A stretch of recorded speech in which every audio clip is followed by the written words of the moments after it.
দেখছেন strawberry farm. স্ট্রবেরির গাছগুলো এরকম মাটির সাথে লাগানো থাকে, আর আপনার স্ট্রবেরিগুলি ধরে আপনার একদম গোড়ার দিকে। আপনাদের দেখাচ্ছি, এই যে এভাবে।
মিল্টন ভাই, পাচ্ছেন?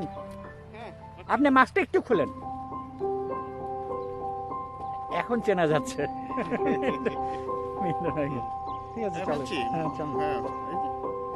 Wow, that's good.